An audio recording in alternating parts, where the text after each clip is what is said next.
satu Podcast Kavi dan tentunya di YouTube channel Podcast Kavi. Dan sebelumnya nih, gue pengen nyapa teman-teman sosial media gue dan tentunya para podcaster. Jadi, kali ini gue bakal ngajakin kalian bisik-bisik, bincang-bincang asik bersama dengan gue, si cantiknya Yuliana Hartono Podcaster. Jadi, kali ini gue kedatangan bintang tamu. Ya biasanya gue kedatangan bintang tamu yang ganteng-ganteng, tapi kali ini gue kedatangan bintang tamu yang cantik. Buat cowok-cowok jangan lupa berkedip ya. Oke, dan perlu kalian ingat, di podcast Kavi ini biasanya kita bakal kedatangan bintang tamu yang bukan bintang tamu yang biasa-biasa aja. Jadi selalu luar biasa ya pastinya. Dan kali ini gue kedatangan bintang tamu yang cantik dari runner up Muli Mahatai Lampung 2020. Namanya Rafika Rana. Dan sebelumnya nih gue pengen kasih tahu ke kalian semuanya, kali ini gue bakal ngebawain podcast dengan tema cantik aja gak cukup tapi lo harus pandai. Jadi kita berprestasi bersama dengan Muli Mahatai Lampung 2020. Nah sebelumnya kita langsung aja yuk berbincang sama kakak cantik Karika. Halo. Seneng banget Sebelumnya, wah seperti itu. Jadi gini kak, perkenalkan dulu nama kakak dan boleh kali ya kasih tahu status kakak biar agak-agak gimana gitu. Oke. Status lah, jangan gitu. Seperti itu ya guys ya. Oke. Halo semuanya, thank you udah ngundang aku ke sini. Aku Tika Rana. Sekarang aku single. Oh single. Nah buat cowok-cowok terus sosial media aku dan para podcaster ini kalian wajib banget buat daftar loh. Mumpung lagi single kalian bisa daftar kapan lagi? Pendaftarannya di bawah sini. Oh pendaftaran di bawah sini guys. Jangan lupa loh buat didaftar. Ini kakak cantik dari Muli Mahatai Lampung 2020 seperti itu.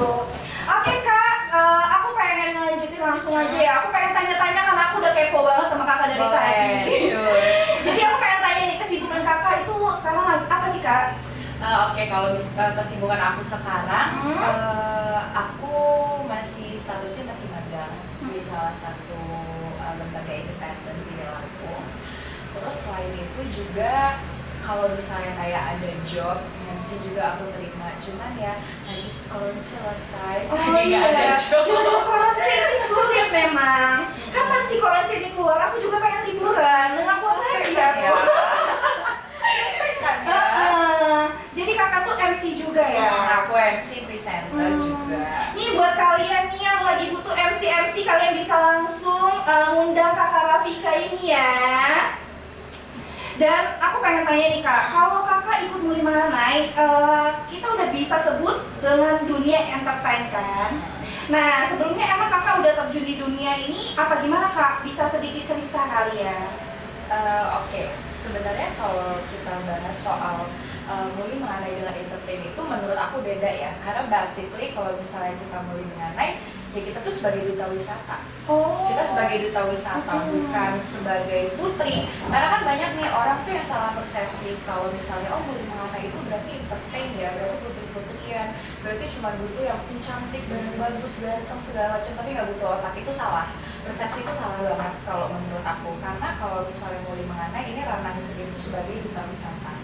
Duta wisata itu artinya bukan cuma sekedar kita jadi public figure atau misalnya jadi role model, gak cuma jadi hal itu, tapi kita juga harus punya wawasan pengetahuan yang luas supaya kita bisa jadi Muli Mahatai. Makanya kita disebutnya duta wisata, bukan entertain.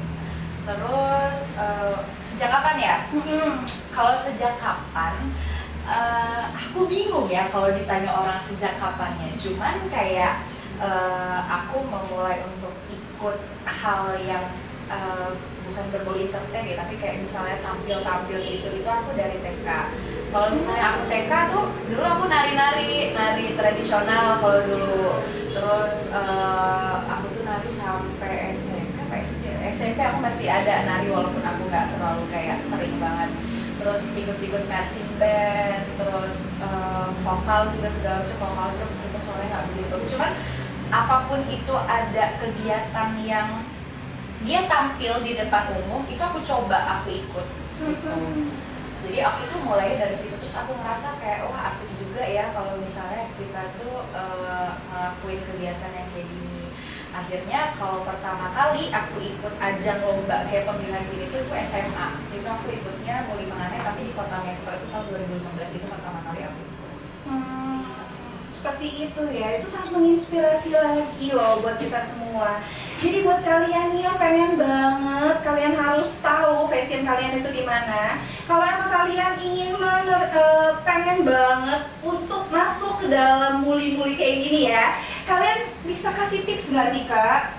Tips and trick ya? Tips and tricksnya apa nih buat kita semua? Siapa tahu kita bisa ya kan? Buat masuk tahun depan, wow! Dan apa ya?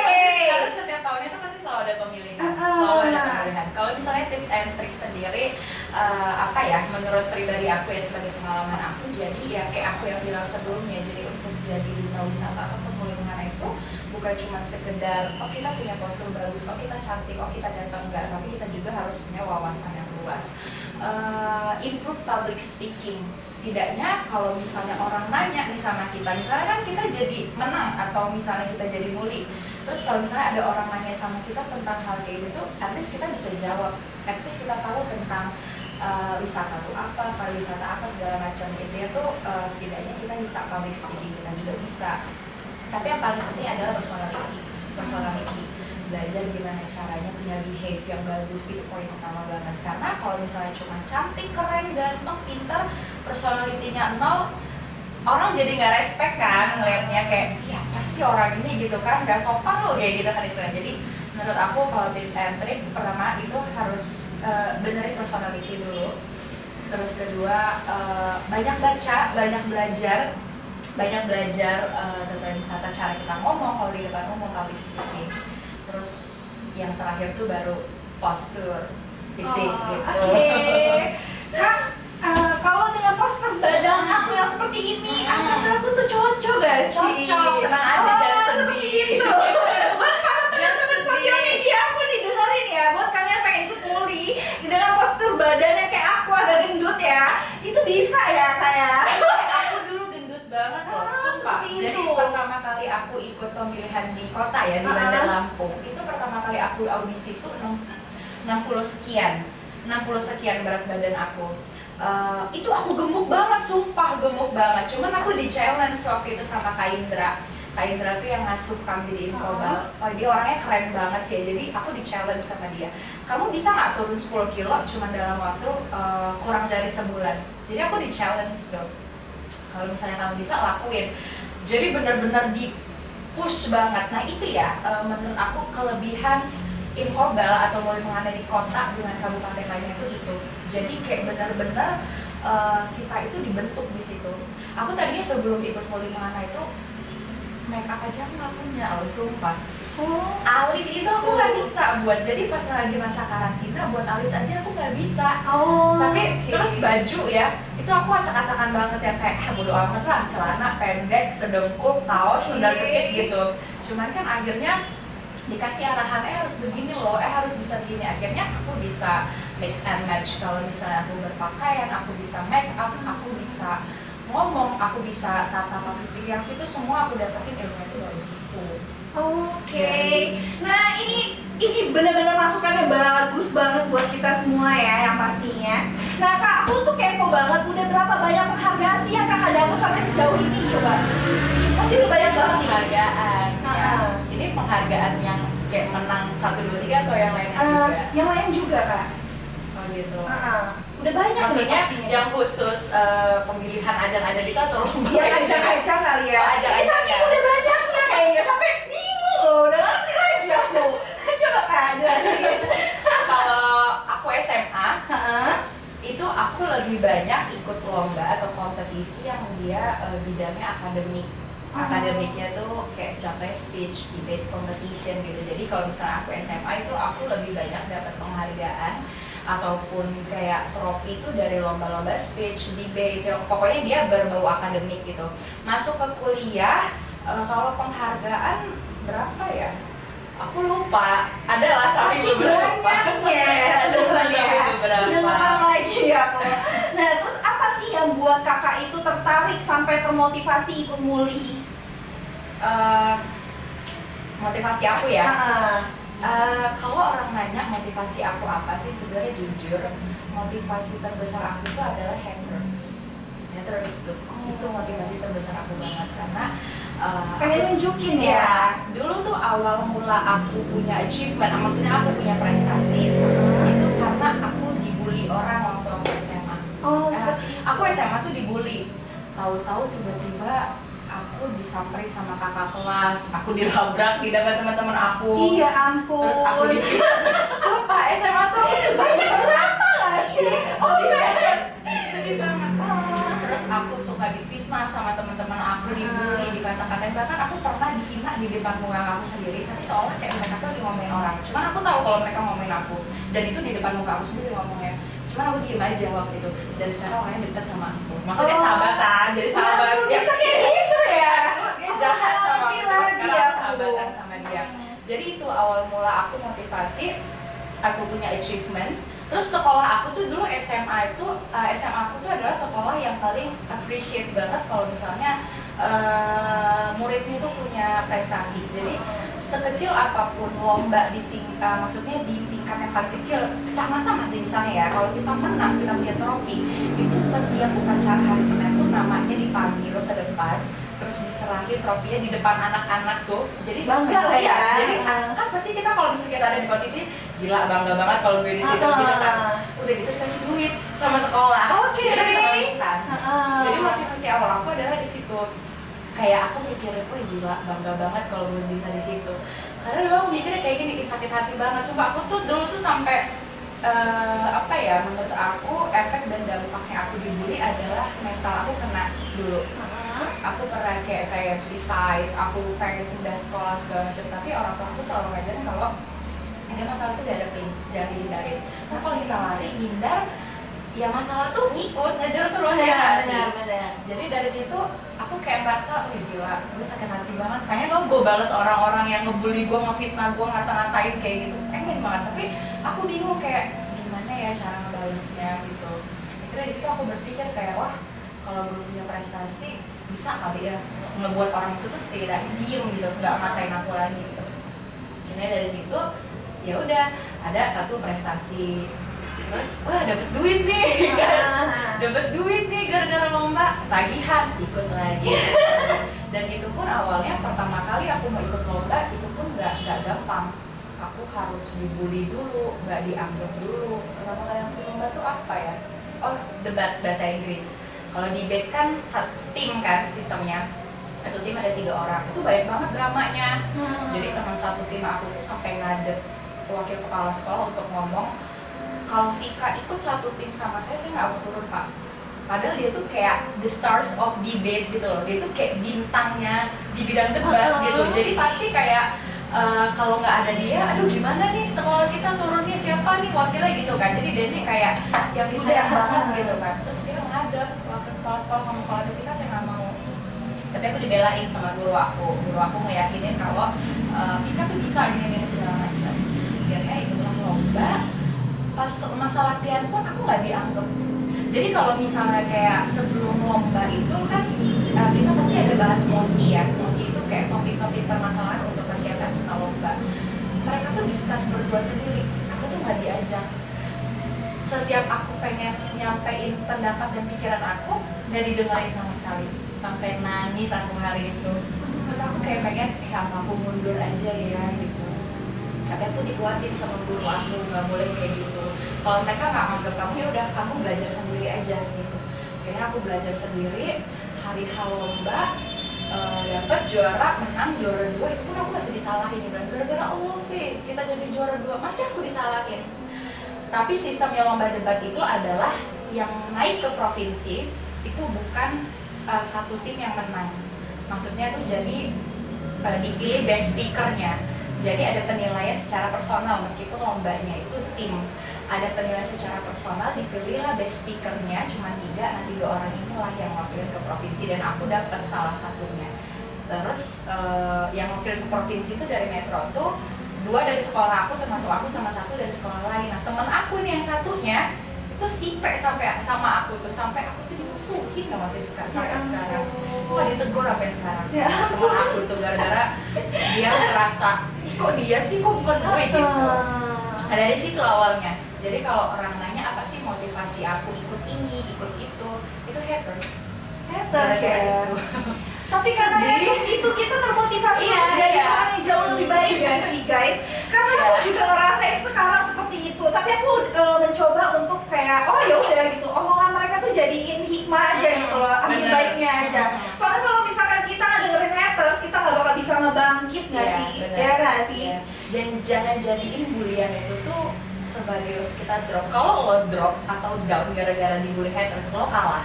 Gitu prinsip. Benar. Jangan mau kalah jadinya. Oke. Buat haters aku dan haters Rafika nih, wah. Ayo bully kita lagi. Ayo bully terus itu makin di atas ya kan Bebek. Oke.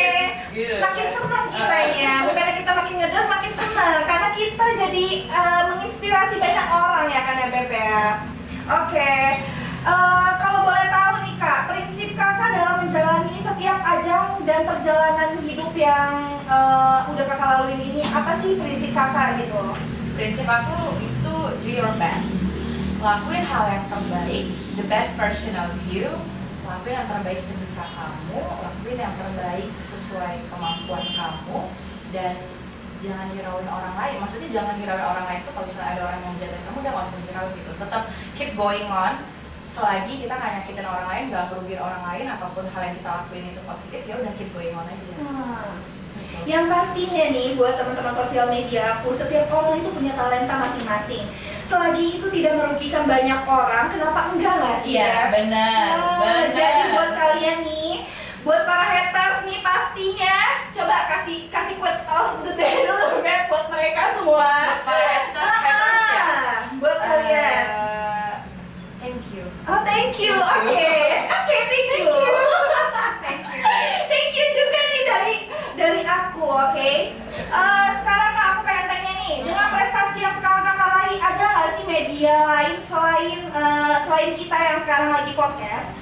Itu mewawancara Kakak dan menyoroti Kakak, ada nggak Kak? Pernah sih, kayak waktu awal-awal menang kan kayak diundang ke Radar gitu kan untuk acara itu. Terus pernah juga acara apa ya? Pernah tapi aku lupa. Saking banyak kayaknya. Enggak juga sih kalau banyak. Pernah aja tapi nggak banyak. Oke.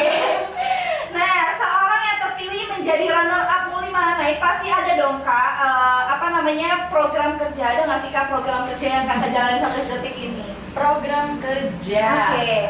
Oke. Dengerin ya semuanya ya. Ada lah ya. Sebenarnya kalau program kerja gini, kalau program kerja secara personal atau dari diri kita sendiri itu nggak ada, karena program kerja yang kita lakuin itu pasti selalu ada backup, ada didukung juga dari yang di belakang, dari dinasnya. Itu sih kayak misalnya kunjungan, itu salah satu prokja gitu.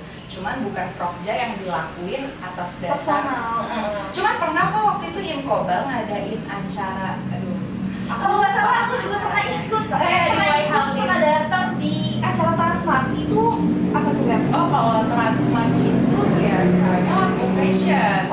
Lampung Fashion. Ya, ada kuliner Lampung dan lain-lain. Lampung Fashion itu, cuman kalau ditanya ada nggak proja, itu pasti ada, pasti ada kegiatan, pasti ada tugas yang harus kita lakuin, pasti ada. Oke, buat teman-teman sosial media aku dan para podcaster nih yang pastinya buat kalian yang pengen ikut Muli Mahanai tahun depan, kalian harus siapin diri kalian ya dari sekarang. Oke. Dan rintangan apa nih Kak yang Kakak rasain setelah jadi Muli Mahanai Lampung 2020? Rintangan. Nah, rintangannya apa nih Kak? Ngejaga badan. Ngejaga badan. Jadi kalau misalnya, apalagi dulu waktu aku masih ngejabat sebagai muli di Kota Bandar Lampung ya, di Imkobal, itu ada orang yang ngedidik kita tuh namanya Kak Indra Pradia. Keren banget dia. Oke, buat Kak Indra yang disebutkan. Dia keren, dia orang yang keren banget. Jadi dia tuh bener-bener orang yang gak cuma ngerubah aku jadi lebih baik ataupun kayak ngasah kemampuan aku jadi lebih baik, nggak, tapi dia juga orang yang selalu maintenance aku. Contoh kayak waktu misalnya aku lagi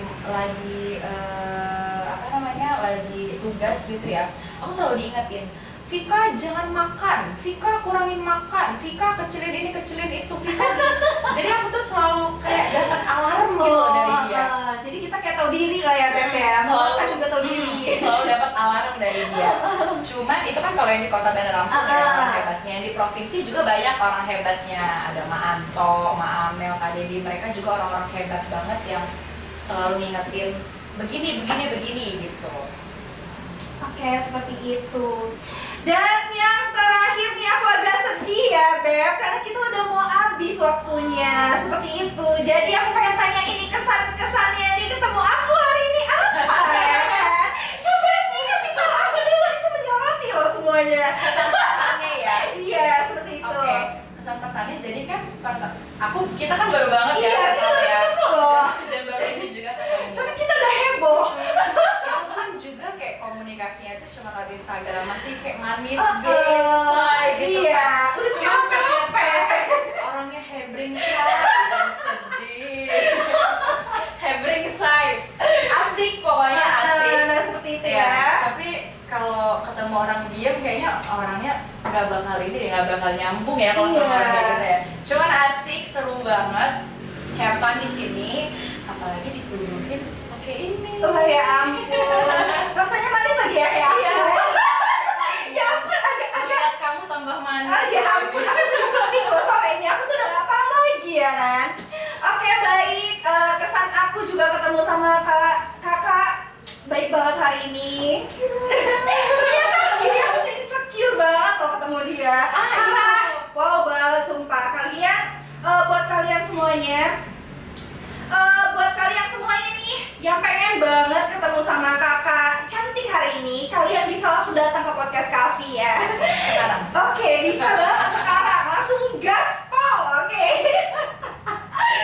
Oke, terima kasih buat kakak Rafika udah menyempatkan hadir di tempat ini, dan buat teman-teman sosial media aku dan terutama buat para podcaster, aku pengen ucapin makasih udah dengerin aku di hari ini. Dan pastinya jangan lupa buat nyalain lonceng kalian, jangan lupa di like, jangan lupa di subscribe, dan jangan lupa buat dengerin aku terus si cantiknya Yudana Hartono Podcast